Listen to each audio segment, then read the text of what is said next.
Now, if you are in the vicious cycle, I guess we could call it that, of pouring money into driving paid traffic to some landing pages or to your website, maybe you're looking to launch a new brand or new product or service, but you're really disappointed with the kind of conversion rates that you're getting, then you need to be adopting a more pragmatic approach and focusing on the core principles of optimization. Now, my guest today on the Neil Wilkins podcast is Sahil Patel. Now, Sahil is going to tell us a lot of the secrets, a lot of the stuff under the hood in terms of solving this age-old problem in digital marketing.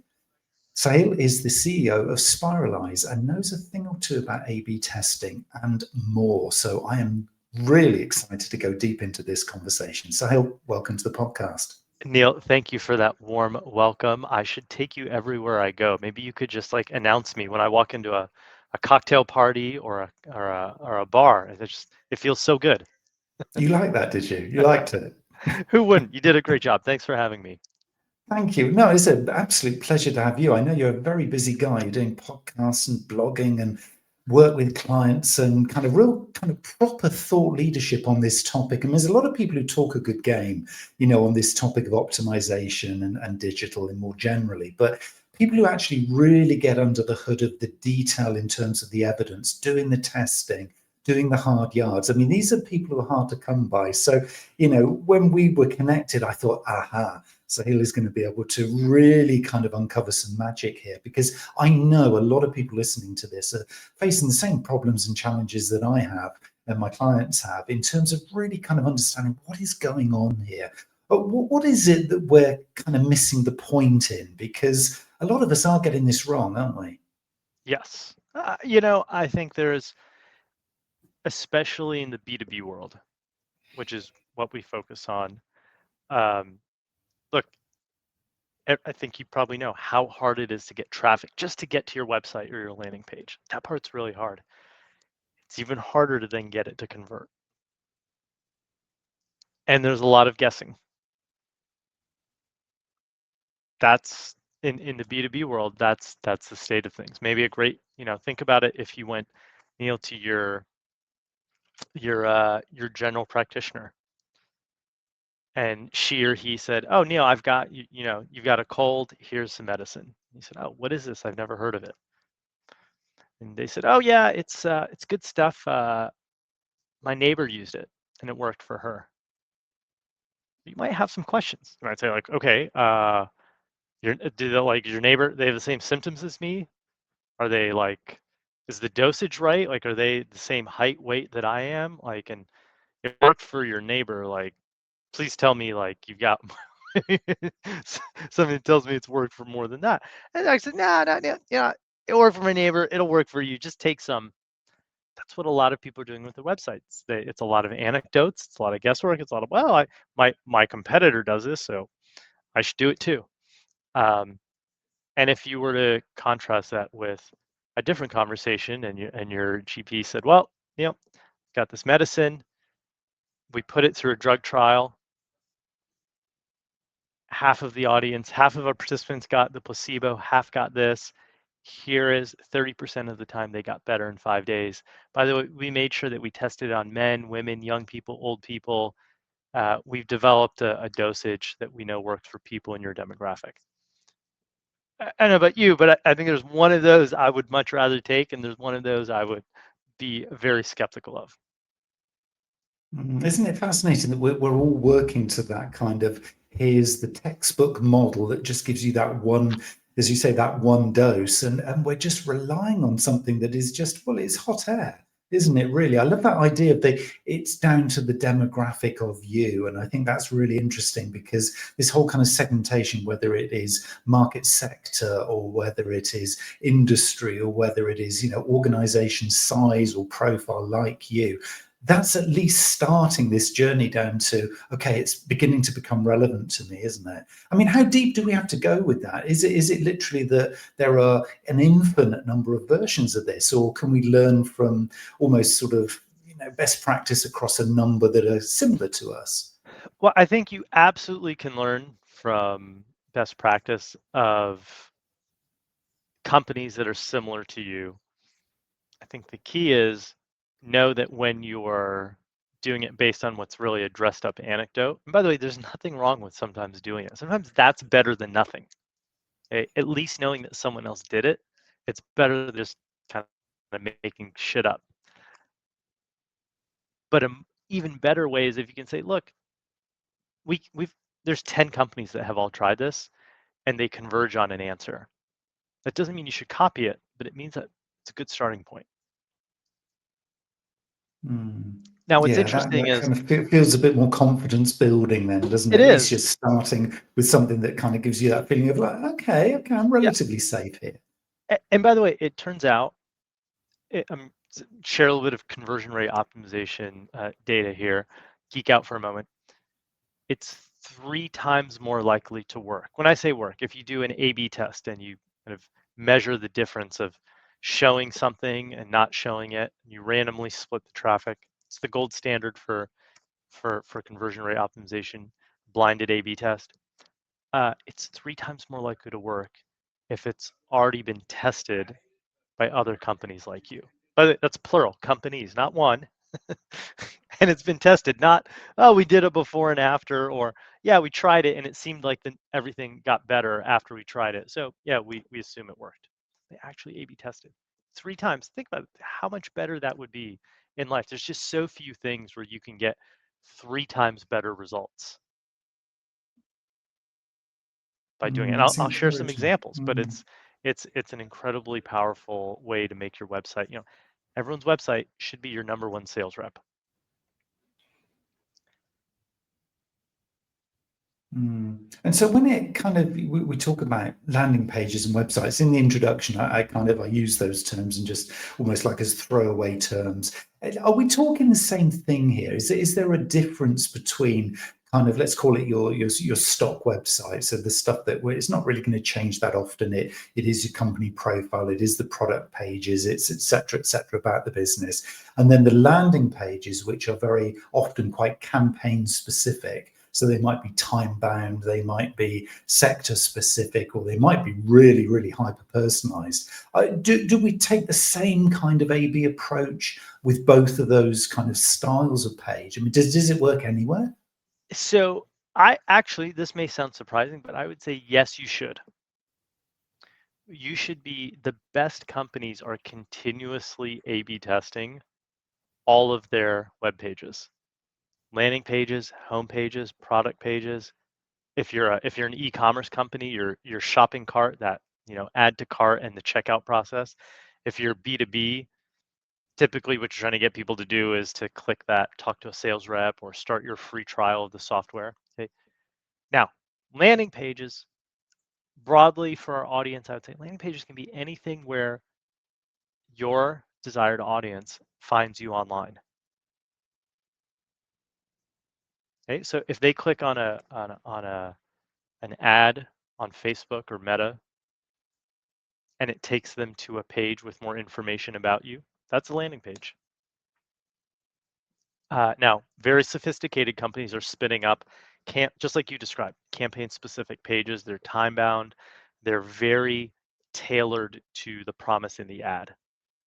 Okay, and that's great if you're there. But let's you've got a big audience, Neil. There's probably some people listening today that are in that very sophisticated group that are doing that. My guess is there are many who they're running some ads and they're sending them maybe to a general page. Some of them, by the way, this is not a great idea, but a lot of people do it. They send the traffic to their homepage. Also, but even if you, by the way, even if you have a purpose-built landing page, we know sometimes people go there and then they navigate because this is interesting. I want to see what this company is about, and they navigate to your homepage. Now, is your homepage a landing page? My answer is yes. It absolutely is. Even if you send the traffic there, we know they end up navigating to the homepage. So you should optimize your homepage. Absolutely. Now, the strategies for doing it for a paid landing page, certainly different than your homepage, because your homepage is the front door to the business.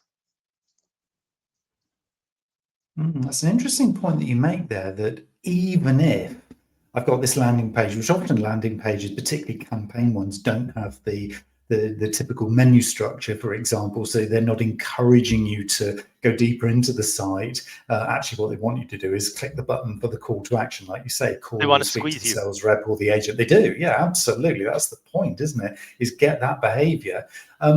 But even without those kind of menu structures, you're saying that people will still want to go deeper as part of their journey. They'll almost force themselves away from the landing page to go deeper actually into the website itself. So almost everywhere needs to be optimized in the same kind of way then. They do. And if you take 100 people coming to your landing page,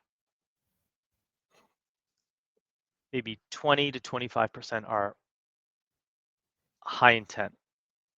They clicked on an ad, they're really interested in what you do, and in a sense, as long as you don't kind of F it up, they're to buy. And it's just to make sure that when they get to your landing page, they're like, yeah, I'm in the right place. Get out of their way. Make it easy for them to buy, whatever buy means to you. Click add to cart, click talk to sales rep, click I want to start my 7-day free trial of the software.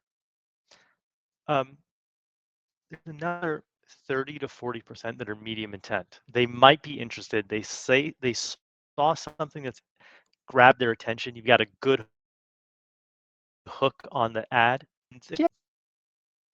And then there's another 20 to 30% that are low intent. They are interested, but they're not going to buy today. They're early in their journey. Maybe they've never heard of you. You're a challenger brand. Maybe they're using your rival and they're kind of sick of it.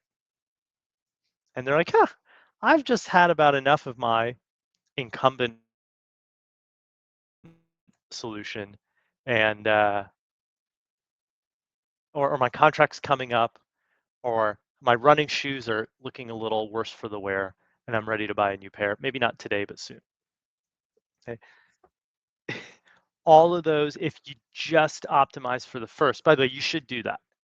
There's probably more high intent traffic than most people think there are on their site. But if you don't think about the medium intent, you're really leaving a lot of money on the table. Because by the way, that's where the game is won and lost. Everyone, for the most part, again, unless you do something kind of commit major CRO crimes, you're going to get a good amount of that high intent traffic. I think of it like a thirsty runner. Right? Someone, they've just run an hour around the neighborhood. They show up, and you happen to be standing in front of them. You've got a cup of water that came from the garden hose in a dirty cup. Well, if it's a hot day, they're high intent. They're like, just give me that water. I'm going to drink it. On the other hand, someone that just happens to be walking by, maybe they're getting their mail, and you've got a cool, crisp water. There's condensation on it in a beautiful glass. They're like, hey, I just walked out of my front door. I'm not really that thirsty. Okay. But if you can do something right, you might get them to take a drink out of that glass. That's where a lot of the game is won, is the medium intent. Right? The high intent, yeah, you probably put hose water in a bucket, and that person's like, I'm hot. I've been running for an hour. Give me the water. Yeah, I love this. This is really interesting because I think for the vast majority, and I will put myself in this category as well, it is very, very easy to think in fact, you almost get obsessed with it, don't you? It's all about the who's going to buy now, who's going to buy now. I need the revenue this month. My boss is, is on my back to try and get the conversions, get the conversions. It's that kind of feeling, isn't it? Whereas actually playing with some people, the patience game, like you say, you're leaving a lot of money on the table if you don't.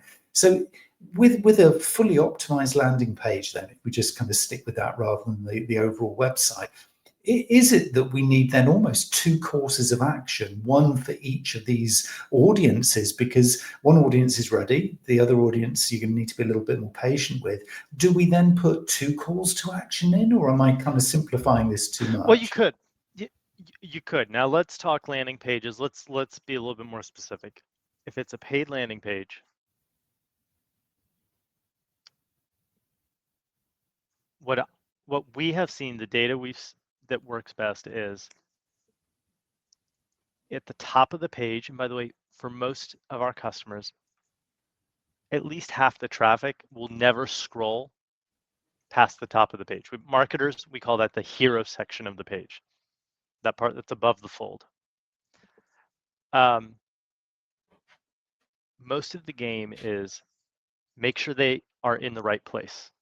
So if you have a hook on your ad, make sure that hook is at the top of the page. Big mistake I see all the time is cat food ad, dog food landing page. So if you have a cat food ad, I'm expecting to see a cat and cat food in my hero. And if I see a dog or I see a lifestyle image of a happy family, I'm like, okay, where's the pet? Where's the cat? Show me the cat food. That's what I want to see. Okay. And you want to take away distractions. Now, that medium intent audience, they're going to get there and they're just not, they're like, hey, hang on a second. I'm not sure I want to buy your cat food. You told me, you promised me cat food. By the way, just so everyone, this is a metaphor. Okay, I get that everyone listening today is not in the cat food business. You promised me cat food. There's a picture of a cat and there's a picture of the cat food. Okay, I'm in the right place. But we call that the 1 second test. Your audience makes up their mind about in the first 1 second, are they in the right place? So if you got this really complicated, subtle brand story that you're trying to tell, you're probably going to lose them. If it's a cat food ad, show them the cat food. Next, that high intent audience, they're probably pretty ready to buy or at least take the next step.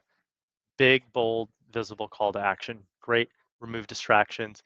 Neil, you said a few minutes ago, I heard you say you probably want to take out the nav bar. We call those removing the escapes. Okay.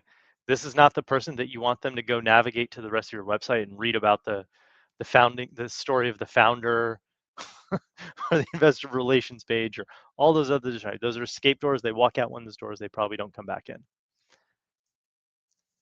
Now, high intent audience, they're not quite ready to buy. They're going to scroll a little bit. They might be looking for something other than the buy now button, whatever your buy now button equivalent is, right? It could be, if you're e-commerce, it actually might say buy now. If you're in B2B, it might say something like check out the product or talk to a sales rep or see a demo. It's great. That's a pretty high intent call to action. Not everyone's ready for it. I think having what we call secondary CTA really smart, but make sure it's really clear that one is a primary CTA and one is a secondary CTA. You don't want two primary CTAs. You don't want to create what's called a visual tie, where they both look good. You want to make one that's clearly primary, one that's clearly secondary. So that's, I call that the high medium traffic, high medium intent. Then you're getting the medium intent. This is the audience that's going to scroll because they're just not ready to act. That's where you should put that educational content below the fold. All right, and I'll show you a great example with the audience. I see this, people get this wrong all the time. The brand team says, we want to show video on the landing pages. Video engages, video gets clicks. We did an eye tracking study and everyone's eye goes to that play button. Why? Because YouTube has trained us when you see that play button. You can't help it. I do it too. You probably do it. Okay. Video cannibalizes conversions when it competes with your primary CTA. Video cannibalizes conversions when it competes with your primary CTA. By the way, video kills conversions is a great hook, but I use it all the time, but it's really important that you get the second part of that sentence, when it competes with your primary CTA. Why? Because you click on it, you watch the video, the video consumes attention, it doesn't replenish it. Your audience has a fixed reservoir of attention. They might spend 2 to 3 minutes on your landing page. By the way, how do you know that? Everyone go to Google Analytics, look at time spent on page. I'd be shocked if much of your audience spent more than 2 to 3 minutes on your page. Okay.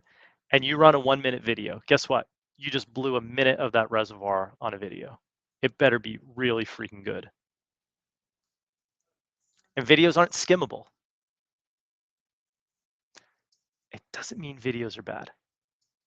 It just means don't make them compete with your primary CTA because your primary CTA will lose.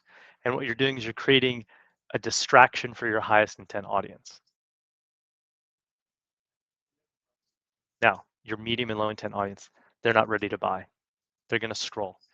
Put the video lower on the page. They're there to educate, to learn. Maybe you're premium cat food and they want to understand, hey, I've been feeding my cat, I'm not a cat, I'm a kibble, whatever you call the dry cat food, okay?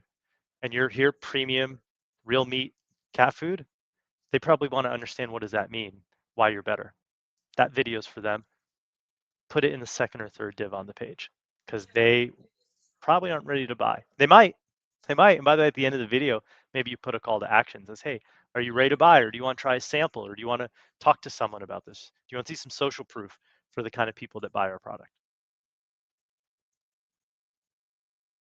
Okay. I love Now, this idea of this non-competing CDAs, though. It's just so powerful, isn't it? I think maybe, and this is a maybe, and I want everybody to kind of stop and reflect on this. Maybe that's the biggest sin that we've all been committing, is this idea of just trying, like you say, to almost over-deliver too many promises all at once, whereas actually just keeping it super simple. Above the line, hero section, primary call to action, you're gonna get the instant sales. And then below that, you can have a little bit more fun, maybe a bit more flexibility.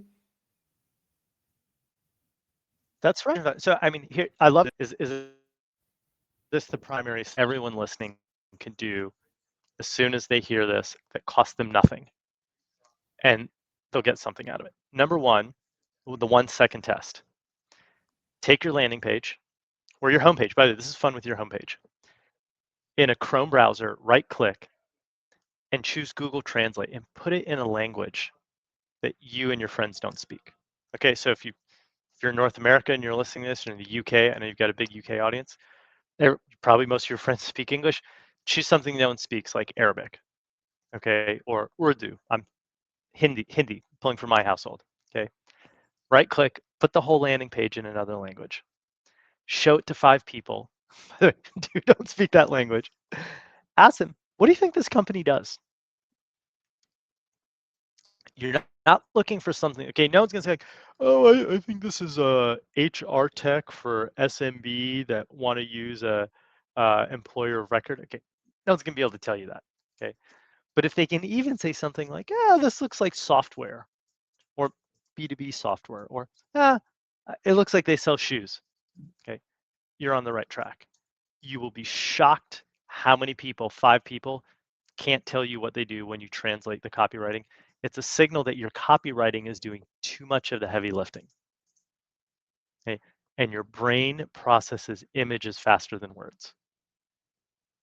Okay, we're all wired to process images faster. Why? Because if you saw, in the old days, if you saw an image of a saber-toothed tiger running by your cave, your brain processed that really fast. Okay? You didn't need the copywriting to tell you danger. So your brain processes images faster than words. If you're relying on the copywriting and complexity, you're going to lose them. You're going to fail the 1 second test, and your audience is going to be like, am I even in the right place? I saw this great hook for this cat food. I'm not even sure this is cat food or dog food. I don't even know where the hell I am. And that disorientation hurts you. Okay, that's number 1. Number 2, show the product. Show the product, show the product. It's amazing. Happy people hurt conversions. Using stock photos of happy people, and I see this all the time, particularly on B2B websites. 3 people in a conference room looking ecstatic because they're looking at an iPad. And it's like, first of all, what are you doing in a conference room that you're having so much fun? I know what my meetings are like. They're not that much fun. I was going to say, And what Sahil, is you've been looking at what is my on the website, iPad? I think, here, haven't you? What is on the iPad? What is on the iPad? Why are you Yeah. showing? Show the product. Why are people there? Imagine, Neil, let me ask you, can you remember the last automobile ad you saw? Can you think of can you conjure that in your mind? What comes to mind? It's a Land Rover Discovery. Awesome. Land Rover. Okay. What was this, a print ad? Was the TV ad, YouTube ad? Where did you see it? It was online. Can't Okay, remember if it was online. YouTube or not, but it was Okay, on YouTube. probably social media. What's happening in the ad? Describe it for the audience. Land Rover. I can guess, but give us like 10 seconds of what was happening in the ad. It was something like, it was very dark, kind of moody set. It was Okay. raining. I think they were driving through a forest. It was, you weren't quite sure what the car was until a little bit later, but it was building the mood. Yeah, so they created intrigue, they set the mood, but it's somewhere fairly quickly you saw a car. You maybe didn't know which car, but you saw the car. Yeah. Okay. And if it's targeted at families. The car probably had the kids and mom and dad and the dog. And if it's Target, it had, fluent single people. You saw a different type of imagery, but you saw them in the car. Now, take that same ad and erase the car from the ad. What would you have left? We'd have a very stormy day and Stormy day. an Stormy empty day. road. I mean, it'd be Yeah, very empty road. little, actually, to And be fair. and what the hell would that be? Mm. I see this over and over and over. Number one sin we just talked about, it fails the 1 second test, right? It's complicated. It relies on the copywriting to tell the story instead of letting the imagery do it. That no one can figure out. They don't have instant clarity. Number two, they don't show the product. If you are a B2B product, show the product, show the product, show the product. By the way, I'll kind of geek out here. Our data, by the way, this is from millions of data points worth of A/B tests. Showing the product instead of showing stock photos on average gets you 19% more conversions for a B2B SaaS company. Okay, so you are losing almost 20% of your sales prospects when you use that stock photo. Happy people. That's why I say stock photos, happy people hurt conversions. So it's quantifiable, it's specific, it happens over and over and over. Number three is on landing pages specifically, that there's a great claim on, there's a hook, great hook on the landing page. Why? Because they hired an agency. The agency knows what they're doing. They know how to, run really clever ads on Google search and Facebook and everywhere else, Reddit. You get someone to click,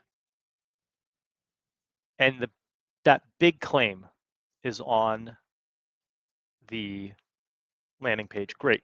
You've passed the 1 second test. So like, okay, yep, I'm in the right place. Not cat food ad, cat food landing page. And instead of supporting the claim, they make new claims. Don't use your subheading and the copywriting on the page to make new claims until you have persuaded the audience of the first claim you made. So if your big claim is, let's say you're a cybersecurity company and you reduce um, I'm going to pick something simple. You reduce malware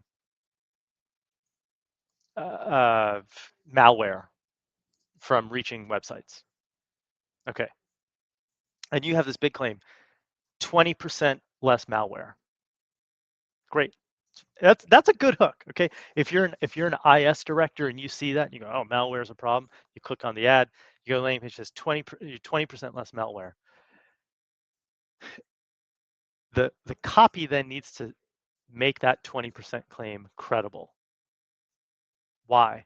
Oh, there's something proprietary here. Oh, we find 0-day vulnerabilities that everyone else misses. Oh, we catch them and remediate them before you even know about it. Okay, great. I'm now believing that 20% claim. Show me some social proof of the other companies like me that use it. But if you say 20%, malware reduction, or we catch, and then you start making new claims about ease of implementation and time to value and your number one rating on Gartner. I mean, whoa, hang on a sec. First of all, I'm skeptical because I think Gartner's pay to play. I'm not saying it is, but some people think it is. Speed of implementation. Okay, now I'm thinking about implementation. I'm thinking about all this other shit. I still haven't bought in that you're going to reduce my malware by 20%. Right? It's a third sin I see all the time on landing pages. They make a bold claim and then they don't get me to believe it. They start selling me on some other thing. Right? Same thing. Let's take the ad, car ad. You make a bold claim. This is the safest car. That's an ad. I go to the landing page, safest car. What I'm expecting to see is statistics that show me why it got the safety rating. But if you start telling me about the affordability and how there's room in the back seat and how the seats are heated, I'm like, okay, it's great. You're making new promises. You haven't sold me on the first promise. And this is stuff that just when you know it kind of feels obvious as the consumer of this. You know, if this was being targeted towards you rather than you be the marketer who's pushing this out, it just makes total sense, doesn't it? It really does. It feels right, which is just so encouraging, but of course quite scary. The fact that most of us haven't figured that out. We've needed Sahil to come and tell us this is actually how you do it, guys. Here's the top 3 secrets of things you're missing. Why have we got this wrong for so long? Is it because of this testing? Because this is obviously quite a regime that you practice here, and it clearly has then given you that tangible evidence to back up, obviously, the claim in exactly the way you've just described it there. Is that what the rest of us have been missing, really? Is that evidence? I don't know if I would say that. That's a hard question to answer. Why they missed it? I mean, first, let me say it's not like everyone's missing it. I think it's obvious when you see it over and over and over. So that's a benefit that comes from specialization. So the place I work, Spiralyze, this is all we do all day. We wake up every day thinking about this. We look at millions of data points. We scrape the entire internet, find everyone else's A/B tests. And so when if you most people haven't looked at 100 landing pages, we might look at 100 in a day. And if you looked at 100, you would probably, your pattern recognition would probably be as good as ours. So I don't think it's like we're smarter or we have something. It's just we do a lot of it. Why hasn't everyone else? I mean, you know, I think you and I are kind of old enough that we remember kind of pre-internet. My first job was in 1999. The internet was just kind of taking hold. People had websites, but it was the early days, very primitive. It's only been 25 years. Like we're arguably still kind of almost in kind of the pre-scientific era of websites. So I don't think it's that surprising. I think in the next 25 years, more of this using the science of what works for websites and what doesn't will become more mainstream. Now, by the way, I just want to clear, it's not like Spiralyze invented any of this or came up with these. They're, especially in the direct-to-consumer era, companies that were very early on this, Amazon, Booking.com, LendingTree are some of them, but I happen to know some of the people at those last two companies. That's why I know this firsthand. Netflix, I don't know anyone at Netflix, but I've read about them that were very early in the conversion rate optimization, that were using these kind of tactics to rapidly run lots of experiments and measure kind of what is the difference between option A and option B. Does the promise of free shipping get more people, or is the promise of free returns get more people to buy? It's interesting, isn't it? It's really interesting. How will AI change this, or will AI change this? I Where think you have an it already agent has. landing on a landing page, is that going to be a different set of rules? I don't know the answer to that. I don't know the answer to that. Is there a day where the agents are going on people's you're going to tell an agent, go find me, I need a new payroll software. And you tell an agent, go look at all the payroll companies and fill out their form and sit through a demo and come back to me. And that, you know, that agent is probably interacting with an agent who's actually presenting the demo. It's a intriguing and scary world. I don't think we're there yet. How is it impact? Yeah, that's. I think it's a wild, wild west. Stay So I tuned. guess the answer really is keep watching, keep being Keep watching. curious, keep testing yourselves, really, I guess. Yeah, keep testing yourselves. I think I'll give you an example of something that I think we're like early days on is deploying AI agents to regularly visit a website as if they were a visitor and report back on all the little pieces of friction they encounter.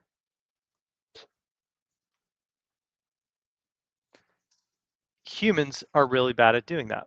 I mean, who wants to sit and open a browser on every device and browser combination, or open a website on every browser and website combination? Now, there's some tools that simulate it, But machines have an infinite patience for doing that, and they're willing to do it over and over and over. But that's something that we're working on right now.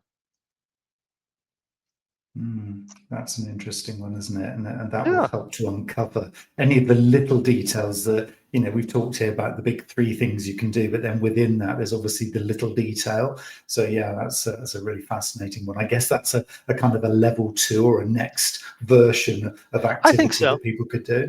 I think so. Imagine that Safari pushes out an update across all iOS devices, and that one update, if you happen to be on iPhone 15 and not, I don't know what we're on, 17, 18, something, and you're on iPhone 15, now the add to cart button it looks weird. How would you know that? Machines are really good at it. I think that's something that I think is already in our reality and will increasingly become as we can have agents that constantly look for those kinds of things because they hurt your conversion rate.